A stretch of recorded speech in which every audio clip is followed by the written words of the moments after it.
ಯಾವ ಹೈಕಮಾಂಡ್ ನಾಯಕರನ್ನ ಭೇಟಿಯಾಗಿಲ್ಲ. ಅಧಿವೇಶನ ಸಂಬಂಧ ಸಚಿವರ ಜೊತೆ ಮೀಟಿಂಗ್ ಮಾಡ್ತೇವೆ. ನಾನು ಸಿಎಂ ಇಬ್ಬರು ಅಧಿವೇಶನ ಬಗ್ಗೆ ಚರ್ಚೆಯನ್ನು ಮಾಡ್ತೀವಿ. ದೆಹಲಿಯಲ್ಲಿ ಯಾರನ್ನು ಕೂಡ ನಾನು ಭೇಟಿ ಮಾಡಿಲ್ಲ ಅಂತ ಡಿಸಿಎಂ ಡಿಕೆ ಶಿವಕುಮಾರ್ ದೆಹಲಿ ಭೇಟಿಯ ಬಗ್ಗೆ ಸ್ಪಷ್ಟನೆಯನ್ನು ಕೊಡ್ತಾ ಇದ್ದಾರೆ. ಬೆಂಗಳೂರಿನಲ್ಲಿ ಮಾತನಾಡಿದರು. ನಾನು ಸಿಎಂ ಇವತ್ತು ಅಧಿವೇಶನ ಸಂಬಂಧ ಸಚಿವರ ಸಭೆಯನ್ನು ಕರೆದಿದ್ದೇವೆ. ಹಂಗಾಗಿ ಅಧಿವೇಶನದಲ್ಲಿ ಯಾವೆಲ್ಲ ವಿಚಾರದ ಬಗ್ಗೆ ಚರ್ಚೆ ಆಗಬೇಕು, ವಿಪಕ್ಷ ಒಂದು ವೇಳೆ ನಮ್ಮ ಮೇಲೆ ಬೀಳಿದ್ದೇ ಆದಲ್ಲಿ ಅಥವಾ ಅವರನ್ನು ಯಾವ ರೀತಿಯಾಗಿ ಕಟ್ಟಿ ಹಾಕಬೇಕು ಅನ್ನೋದ್ರ ಬಗ್ಗೆ ಚರ್ಚೆ ಆಗುತ್ತೆ, ಬಿಟ್ಟರೆ ಬೇರೆ ಯಾವುದೇ ರೀತಿಯಾಗಿ ಚರ್ಚೆ ಆಗೋದಿಲ್ಲ. ಆಮೇಲೆ ದೆಹಲಿಗೆ ಹೋಗಿದ್ರಲ್ಲ ಡಿ ಕೆ ಶಿವಕುಮಾರ್, ಸಹಜವಾಗಿ ಕುತೂಹಲ ಇತ್ತು.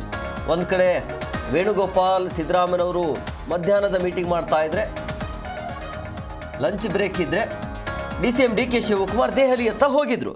ಸಹಜವಾಗಿ ಕುತೂಹಲ ಆಯಿತು. ಬಟ್ ಈಗ ಡಿ ಕೆ ಶಿ ಅವರು ಹೇಳ್ತಾ ಇರುವಂಥದ್ದು ಖಾಸಗಿ ಕಾರ್ಯಕ್ರಮ, ಒಂದು ಮದುವೆಯ ಕಾರ್ಯಕ್ರಮ ಆಯಿತು, ಆ ಮದುವೆಗೆ ಹೋಗಿ ಬಂದಿದ್ದೇನೆ, ಬಿಟ್ಟರೆ ಯಾವ ಹೈಕಮಾಂಡ್ ನಾಯಕರನ್ನು ಕೂಡ ಮೀಟ್ ಆಗಿಲ್ಲ. ಬಟ್ ಇವತ್ತು ಸಚಿವರನ್ನ ಕರೆಸಿ ಸಭೆಯನ್ನು ಮಾಡ್ತೀವಿ, ಕಾರಣ ಅಧಿವೇಶನದ ವಿಚಾರವಾಗಿ ಅಂತ ಹೇಳಿದ.